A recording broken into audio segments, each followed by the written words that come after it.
Welcome to TableTop NerdCast's Galactic Youth Campaign. This is a launch of, or continuation of our Star Wars content. So, as most of you know that have been following the channel, they're maybe new to the channel, we play a lot of Fantasy Flight Games content, and we love the narrative dice systems. So if you're new here, or you haven't done it yet, which shame on you if you've been watching and you haven't done it yet, click the subscribe button, hit a like on the video, and then ring the bell. You're going to know every time we've got something going on. And if you go through the description, you're going to find links to all of our social media stuff. All right?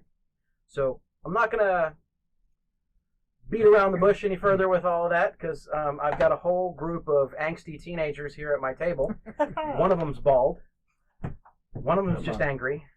One's fuzzy. I don't know. We haven't figured that out yet, but it's going to happen. Okay? So, again, we are starting with a brand new campaign. I'm going to read through some information for you here, and this is our session 0. So this is where our characters get to, or our players, well, I think I had it right the first time, our characters get to create characters that they're going to have fun with, and we're going to enjoy just seeing what they come up with here at the table. I will say that this is not going to be your standard way to start a Fantasy Flight game, Star Wars game. We're going to start this off a little bit different, and we're going to cover how we're going to do that here in a minute. But in the meantime, I want to read you what is going on in our world. So imagine, if you will, the Star Wars scroll running across your screen right now. A long time ago, in a galaxy far, far away. It's Season 2, An Age of Rebellion, and I want to welcome you to Galactic Youth. The Galactic Empire has learned about the destruction of the Death Star over the Forrest Moon of Endor. In the days following the battle, news of the Emperor's death is spreading like wildfire across the galaxy. Key leaders in the Imperial Order have denounced this information as a hoax by the Rebel Alliance. To undermine peace and order, regional governors and moths alike begin the arduous task to control these rumors. As soon at the direction of the Ministry of Information of the Holonet, the media across the Imperial space begins censoring any communication or stories referring to these devastating events. While the Imperial Press Corps continued to operate as if the Emperor was in control of the Empire. Meanwhile, on Coruscant, yes, I said Coruscant, you guys can deal with it. Masamita, Chagrin, the politician who has long stood at the Emperor's side and has acted as the Grand Vizier of the Empire, attempts to continue the Emperor's policies by uniting it under his leadership, using the vast resources of the Compnor office to disseminate his orders to military leaders. However, these key military leaders, holding true to the belief that non-humans were second-class citizens, started sending scouts to Endor to confirm these rumors, choosing to disregard the instructions of the Grand Vizier, and wanting to confirm if the flood of Imperial Press Corps releases are just propaganda. With the Empire's fracturing before their eyes, Counselor Gaius Rex and Admiral Ray Sloan begin their own jockeying for the ultimate prize, the throne. Gallius, preferring to operate in the shadows, ordered his key officers loyal to him to head to the unknown regions to establish Imperial bases to be used in the future. With Sloan, she ordered all of her fleet leadership from the Battle of Endor to Akiva for a summon. During this time, Gallius and Sloan, communicating back and forth, used ISB agents to confirm the attempt of Masa Damata to unify Imperial forces under his banner, and they agreed that a non-human would never sit at the head of the Imperial government, regardless of his current role to the Empire. As the days passed, the Imperial military intelligence, security, and police forces became more independent from one another, each jockeying for control of their piece of the Imperial homeworld. These leaderless factions left non-human citizens on the lower levels of Coruscant feeling more empowered, Coruscant, Sorry. No problem. All of you can correct me and start throwing comments in. All right. Police forces were not receiving the military backup required to settle the unease. And level by level, the discontent ascended until it eventually spilled upon the upper levels. Demonstrations started to turn violent. Martial law was then instituted. Deadly force is now being used much more quickly to quell these outbursts. One of these celebrations at Monument Plaza quickly turned deadly as Coruscant security forces arrived to restore order when the mob destroyed the statue of the Emperor. Civilians, both human and non-human, were gunned down without remorse. Some of these civilians were women and children, but in the chaos of the massacre, the masses started overtaking security forces and arming themselves. This riot has now become a full-scale battle, with one side desperate to remove themselves from the imperial opposition. Many people fled in panic. Children are separated from family members. The crowds, while other witnesses are watching the unthinkable, the military and security forces killing parents and siblings alike. This riot at Monument Park will become the turning point on Coruscant in its attempt to become liberated. Unknown to the Empire, the kids who bear witness to this tragedy, they will light the way to change. So that's our opening crawl. A little bit long, but you need to understand the context. And no problem, man. We'll light the way. Not like that. Not like that. What do you think I'm talking about? Don't do drugs, kids. Don't do drugs. Anyway, one thing I do want to point out, and this is for all my players and for everyone that's out there right now, there's one Jedi mantra that is a quote from Qui-Gon Jinn that I'm going to go ahead and use, and I want you all to think about this. Your focus determines your reality. As an RPG and as an RPG cast, what my players decide that they're going to do, I'll either kill them or or we're going to have a whole lot of fun. Now, they're going to control a lot of the story. So this is not going to be your typical Star Wars game. There is going to be significantly more RP, and we're going to share this story. I'm going to tell you a little bit about how things are going to work within this particular game. Obviously, we're located on Coruscant. We're going to be playing on Coruscant proper. Doesn't matter what levels. They're all open and they're all fair game. And we're going to be playing in a time frame of approximately 4 ABY to 6 ABY. Battle of Endor ended in 4 ABY.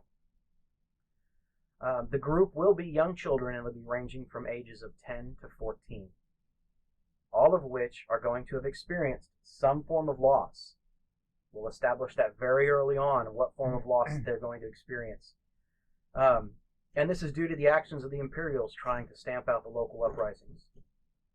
The campaign will follow them as they grow over the next few years. I expect this game to actually run the duration of an entire year. We are targeting a minimum of 52 episodes where we will release one every week. On months where we have a fifth week, that may be a little bit of a, kind of a give or take, but I don't think we will have that kind of backlog because we're recording live and recording 4 episodes a night when we do this once a month. So bear with us. If there is a fifth week in a month, just it'll come out the following week. But that doesn't mean we don't have other content, because Rick's running a D&D game. We've got a Legend of the Five Rings game being run by Percy. And I think we have a few other things that are in the works that are going to play out too, which will come in future announcements. Was that your really deep look there? I need angry eyes, sir. I'm feeling with those slightly glasses, aroused. I don't think you can get. Who said There's no angry these eyes. sunglasses were hiding anger? That poker face. You made assumptions that were very dangerous. All right. So look like you should be selling watches or something. So here's the thing. We're starting everybody again as kids.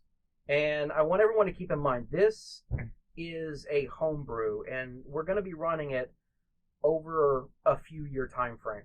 So as we get into more of the true Age of Rebellion content portion of this, there's going to be some time skips, some training sequences and montages that are going to happen. And I'm going to let my players describe to you what happened during their training sessions, where they learn their skills, learn their careers, and what they're going to move forward as.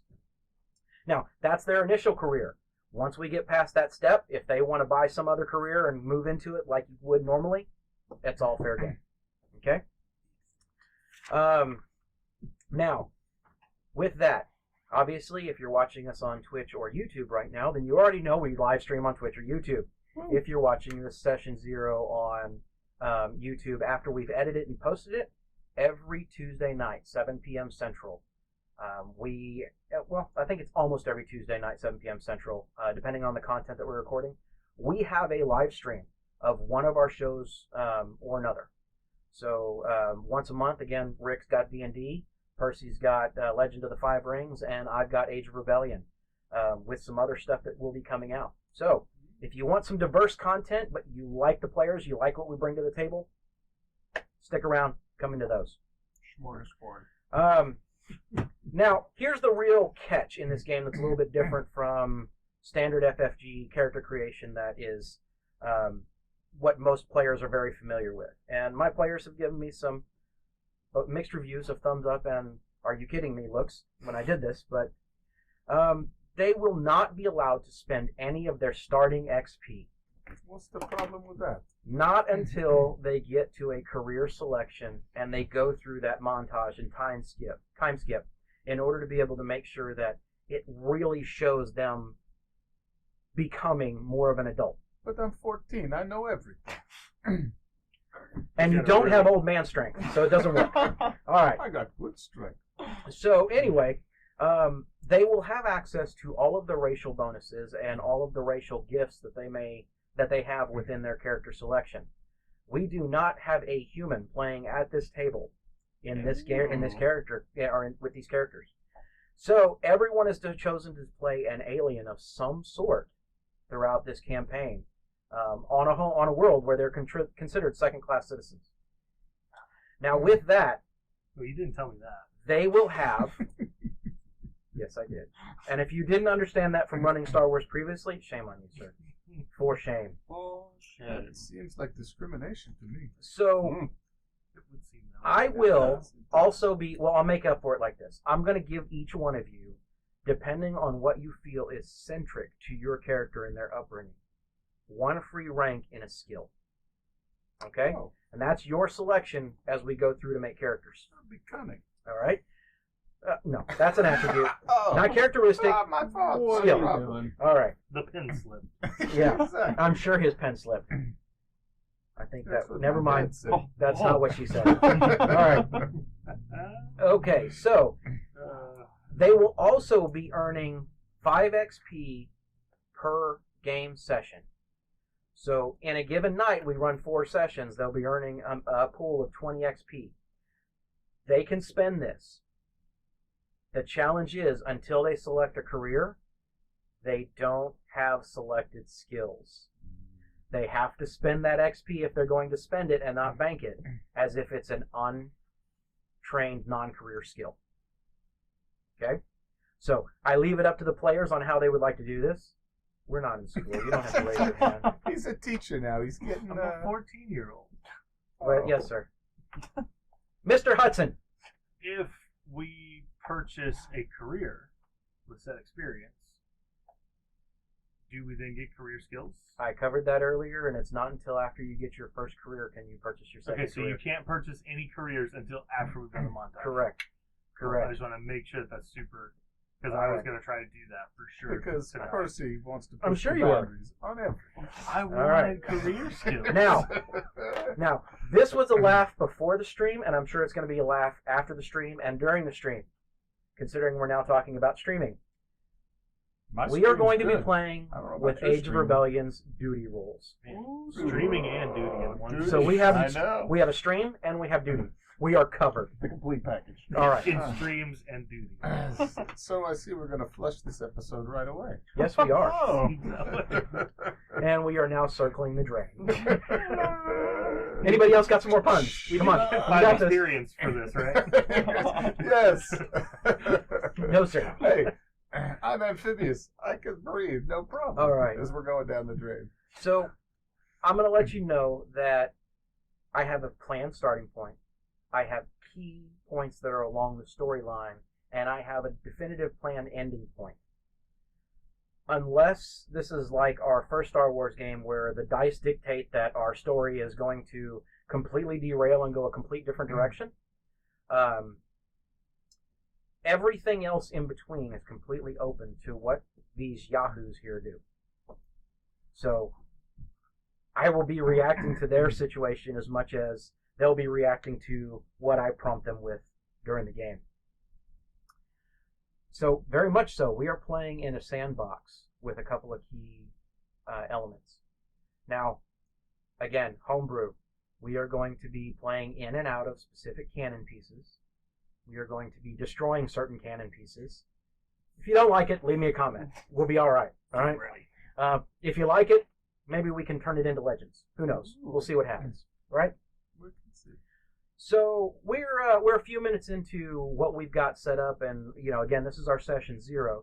So I'm going to take an opportunity before we start talking characters, and I'm going to let each one of my players introduce themselves. Again, I'm Mike, and I will be your GM, one of the cast members here at the Tabletop NerdCast.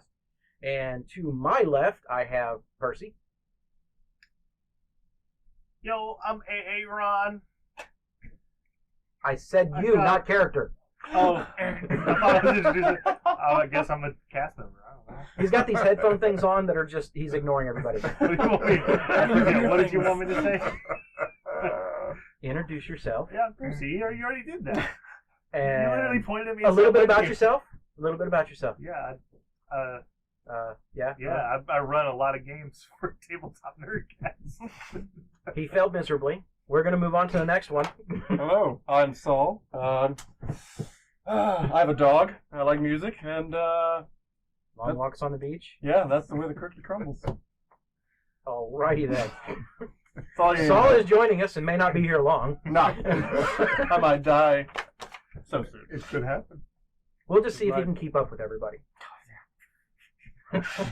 I will try. And Hi. finally, I'm Rick. Y'all see me on a regular basis, and I'm just somebody got a quarter. yeah, I enjoy role playing games and really like the Star Wars. Polish your head for a quarter, sir. D&D. Yes, you may. You can make a wish, okay, and your wish will come true, depending on what you wish for. Yeah, I'm a musician and a photographer and just various other sundry things. A little bit of this, a little bit of that. Jack of all trades and master of none probably be a good way to describe myself. All right. Yeah. Okay, so that said, we're going to jump right into this character creation. Before each one of you should have a character sheet, and it is an Age of Rebellion character sheet. And what we did is, after the characters let me know what their stat, or not their stats, but what their species were, we did come back and just use base characteristics for right now. So at this point, feel free to add one free rank, if you haven't done so already, to a specific skill that you feel is pertinent to your character and why you should have it. Okay. Now, with Saul being new to the table, he has played some Star Wars content in the past, but it's been the Weston Games D6 content, and it's been many years. Oh my So God! he is brand new to the narrative dice system. So Show me the way. Yes. we'll be walking through certain elements just early in the trust game. what we tell you. All right. It's all So- good. What we want to do is, and I don't know if you've already allocated your skill yet or not, but if you haven't, we can kind of go through and maybe this will help you a little bit. First off, Percy, will you share with us what species you are playing and what your character's name is, age, things like that? So my name's Aaron. Deja vu. I'm a Twi'lek with some orange skin, red birthmarks on my Leku that look similar to constellations in the sky. Not any like known constellations, but that's just kind of the vibe it gives off. Ones you made up? Yeah, just constellations I made up. Is that a hut? Jabba's belt, if you will. What does that look like? A marshmallow? Okay. He doesn't wear pants. No, it's a peep. I got it. It's a peep. It's a peep. Yeah, I'm a Twi'lek, so All right. 14 years old. Parents are happy and healthy as far as I know. What do Probably you about to change. What do you want to do in the future? What does Aaron want to do in the future? Right now, with living parents, Yes. he wants to drop. I didn't say I was killing your parents. Sick music. You just went through this whole speech about how when we go to Memorial Park, all our parents die. No, I said somebody That's really important. what I heard. Somebody important is going to say die. anything like No, that. no. His kind of dream and aspiration is to lead people through music, as it stands right now. But he also just really loves flying, so you can kind of go. I mean, he's 14. He doesn't have to decide yet. All right. So for Saul's benefit here, that would mean that Percy could choose to. What was your skill that you allocated to? So the skill that I allocated to was piloting planetary. Okay. Do we also get, just real quick, do we get all of our like racial traits, like if we had a skill that we got for the species? Yes. Okay, cool. Yes. The racials are racials. That's all that matters. So, for example, if he wanted to do something along the lines of the music side that he just described, he could either come up with a custom skill specific to like an instrument, or he could turn around and say that that's more of just a kind of persuasion kind of thing. Yeah, just kind of use charm, right, or leadership to use it to inspire people. That's how you would kind of backport into what you would think would go on. So I'm going to give you a second before we switch to you, and we're going to pop over here to Rick. And Rick, will you give us kind of a basic rundown? Don't go into your backstory, but basic rundown of what your character is. I'm a Nautilus. Marenga Bassani. My parents are healthy and they run a restaurant in Undercity. Love music. Like to play the drums. Kind of, jack all trades, same thing. Fix. I tend to be the one stuck fixing everything down below. Do a little bit of, work outside.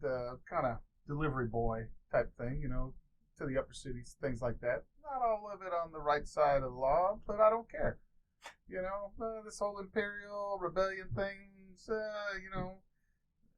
in with the new boss, same as the old boss. It's all the same to me. All right. So, what does and I'm sorry, I'm gonna do this for a little bit, but Marenga, is that correct? Yeah. What does Marenga want to be in the future when he grows up? He just wants to be happy, but he wants to do something. He doesn't know what he wants to do. He just, he's just flitting around right now. He's got no plans. He's Jello. He's kind of is. He's not real happy where he's at, but he loves his family, and his sisters, and he's got his best friend, Jopor, and they kind of hang out, and that's pretty much all he really cares about doing. All right. So what skill did you choose? He picked mechanics because he's kind of like a jack of all trades. They come with athletics, and he took mechanics. I thought about skullduggery too because he does run some things under the table, but he's not aware. He's just told to go do things, and he does it. All right. He just suspects. All right, fair enough. Now, for people that are not as familiar with the Star Wars universe, the Nautilin. What does the Nautilin look like? Well, a Nautilin's got, they call them tendrils, but they're dreads, He's got, like, long, fleshy dreads, basically. And got black eyes, which are really cool, almost like he's wearing really dark shades. And they're amphibious. They do have webbed fingers and feet. One thing that I think is pretty unusual about them is that they pick up the pheromones of different people, so that can affect their mood. So he's a Jamaican tadpole. He's kind of a Jamaican tadpole, and you have to excuse my Jamaican accent because I'm kind of going all over the place with it. I've been playing too much Russian accent, and I keep flowing into that. So right. All right. So fair enough. Thank you very much, Rick. And we are going to switch over to Saul. So, Saul, what species did you choose? I chose Ithorians. If you don't know what they are, they're... I'm Italian, so it's not Italian. I'm going to say it's not Ithorians? Ithorians. Ithorians? It's Them Ithorians. Ithorians. Damn Ithorians coming around here messing my juju. Ithorian. I have chose that as my species. His name is Fulinin Snara, or you can call me Dewey. Dewey. All right. Dewey. All right. Somewhere I think there's going to end up being a joke, but we'll get there. Excellent. About how old is he? About 13 and a half, you know, kind of like that. Has his voice modulator dropped? Just a tad. It goes in and out every time. All right. Sorry, I had to. I don't know if we're going to edit that or not, but I had to. Okay. Give me a little bit of a description for those that are not familiar with an Ithorian. So Ithorians, they're more like, if I could best describe them, you know, kind of like the hammerhead kind of face, pretty tall, slow. They're really into nature, and they have this, you know, like the hippies now here, like love Mother Nature. They call it Mother Jungle. So And you live on a city planet. that because we don't want to ruin all those green things. And Necropolis, or whatever it's called. Something, I think that's the effect of what it is. A necropolis? Mhm. Oh. Yeah, we don't want to ruin our planet because it's so beautiful. Yeah. Yeah, and we try to help other planets. And So, in other words, you're going to Monument Park because that's the only place that you can touch Earth. it's true. It's true. So, It's a you like party to lick man. rocks. I like to lick rocks, put a little grass in my face. There's no grass. Oh, man! I got some grass, man. We have grass. All right. So, what is it that that Dewey would like to be as he grows up? Well, you know, his mother was really into the greenery, if you would say, gardening and everything else. So he's pretty interested in the medicine aspect of it. So for the healing, but since he's young and doesn't really know too much, sometimes he accidentally puts a poison plant instead of a regular plant. So it's kind of a here's here. So he's trying to slowly come out of that to become a, what is it, a gardener? I don't even know. So Botanist? when Botanist? you roll the Yeah. die and they either live or die. Yeah, I mean, Don't drink the potion. I'm telling you. Oh, man. All right. I see constellations, man. So now we're going to circle That's just my back. hair, man. I see. I like the dreads, man. But you need more. So, with that said, knowing where you want to go with your character in the future, and what he's been raised to do, what did you select as, or have you selected your additional skill yet? I kind of had, so obviously medicine, but like streetwise, I guess cunning. Is that what it is technically? Streetwise is kind of knowing your area and what's going to go on around you and being able to find certain things in the underworld. So medicine, if you wanted to go down that kind of botany side, would be a good combination. Maybe you just got a taste for the poison. Because I believe that's my Alistair. Oh. All right, so fair enough. If that's, you know, you can pick which way you want to go down that, what road you want to go down right there. Just let me know here shortly. All right, so we're going to circle back over to Aaron. Aaron. Aaron. You just call me Ron. Aaron. Dang it. That's Aaron. Aaron. There's an apostrophe. Aaron. Hey, Ron. I'm trying to get your angsty teenager out, sir. I'm giving you opportunities, and you're just not taking it. For shame. What's happening? For shame. Anyway, I would like for, you know, obviously, I would like for you to kind of answer two questions for me, and for the podcast, for the webcast here. All right. One, what is your personality that you're going to be trying to portray as this? How do you want to play your character? And two, what is it? This is initial backstory here. What is it that brings you to Monument Park? Although you don't know that the riot is going to take place, what is it that brings you to Monument Park on that day? Yeah, so I think Aaron's personality, he wants to appear very nonchalant about everything. But in reality, he cares a whole lot about everyone and everything. And so that's kind of what comes out in the music that he tries to produce and play and sing. As far as like why he's at the Monument Park, his parents both work for the Imperial government. They're researchers. They're not high up. They're not high level. Like they don't live in like the nice houses and stuff. But they work very closely with some of the lobbyists to develop medicines and things like that. Not like weaponry. But they were basically when Ryloth fell under Imperial control, his parents were some that were willing to come back in order to kind of preserve the Twi'lek species just in case things went extra south on Ryloth. And so they're native Rylothians, so am I. And so we came to Coruscant willingly just to survive.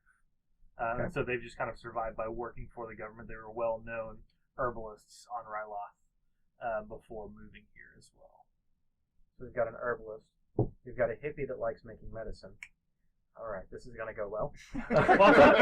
And we got a drug runner. Got it. I hadn't really decided. Perfect party. I hadn't really decided what they did for the government until kind of right now. It just kind of has worked out that like my character's a musician. Rick's character also plays music. I think that's an interesting connection that we didn't plan or intend. And then I was like, okay, well, here's another connection I can make is like, my family is really well known for dealing with medicine and plants. I'm not. I don't care two licks about it. I'm not very smart. But Twi'leks? Not Twi'leks in general, just me personally. You said you don't care Twi'leks about it. Oh, no. And scene. Yeah. And so that was just a connection. I felt like it's interesting to make that to kind of intertwine the party early on. All right. So, Saul, we will move on to Thuy. Same questions. Tell me a little bit about his personality, and then also what brings you to Monument Park. Well, he's kind of standoffish at first. Authorians are usually peaceful. They don't want to do anything in order to cause a fuss. So, he's kind of standoffish, especially since a lot of Coruscant, due to the alien population there, the Empire doesn't like him too much, so he tries to stay on his own. Ooh, he's taking it off. The bit is old and it's getting hot. I was kind of wondering how long that would take. But why I didn't wear a robe and a hood. But I never really knew my father. My mother usually told me that he was a part of the diplomatic process of Coruscant, or however you pronounce it. Coruscant. Coruscant. But he died many moons ago before I was actually born, and he. So I'm actually going to Monument Park now to kind of pay tribute to him, knowing that he was trying to stop the Empire in some sort of way, even if it was diplomatic, and also to kind of learn more from my mother about how to actually grow things without killing people. So I think that's another reason why to be there. That's a bonus. No cause. That's a bonus. Yes. It's a sacrifice I'm willing to make. We all got to start somewhere. Just some people have a body count. How not to kill people. Okay, we're good. So Saul has established that he is attempting not to be a murder hobo at the second. He's actually trying to fight the urge. I think he's establishing a backstory as to why his character would have that career talent of he can injure people as a doctor. I think that's what's going on. Here's the medical license. Oh, I can mess with him. No. All right. So Rick, and that is Morenga.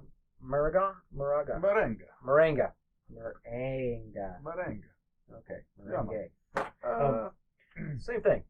Well, my family came, years and years ago because they were basically exporting seafood to Coruscant. So they were adventurous. They thought they'd check it out, and they ended up getting stuck here. And so, I've grown up here. It's pretty well all I've known. Mostly, again, he just likes to have a good time. He's a practical joker. and he went to Monument Park just because he talked to his best friend Chobor, who's a Syrian. They're all serious, and he's all fun-loving, and so the two of them kind of, he teaches him meditation techniques and things he uses in his music, and helps him to keep himself a little bit in check. But and then he kind of gets him out to have a little bit of fun once in a while. And so they went to Monument Park just because it's a party. Well, that's where you go. All right. So we're gonna circle back here. Saul, did you decided to go ahead and put that rank in medicine? Is that correct? Yeah. I just want to close the loop there. I'm gonna go ahead and do it. I thought diplomatic first, but I like the medicine. Do that. So we're gonna have a doctor. Yeah, I like on the our medicine hands. too. Oh, it's always nice to have If you're gonna be passing this stuff, hey, try this. Okay. Yeah. The question is, what's your intelligence? Ooh. No, that's a question. Oh, that is a question. What's your which rank in your intelligence? Intelligence. Intellect. Intellect. 2. A 2. Sorry. He's not a good doctor. Yeah, but I'm learning. I'm learning. He's still young. Right. Sharp as a dull tack. It's just his agility's 1, so it's when he's mixing things that he has the trouble. Go So- too fast. That is our characters. Those are the folks that are going to be joining us for the duration of this campaign and entertaining you along the way. I'm sure there's going to be an absolute ton of laughs as we go along. And we're going to go ahead and kind of wrap up our session 0 at this point. Further details and backstories and items and other stuff are going to come out as we go through and physically play the game. So with that, for those that are on the live stream, we're going to take a quick 5-minute break and we're going to set up for our session 1. And we're going to get these guys rolling dice and having some fun. So don't run off. Stick around. Run to the bathroom if you need to. But come back in 5 minutes. And as we always say, keep on adventuring. Catch you on the flip side. Do it.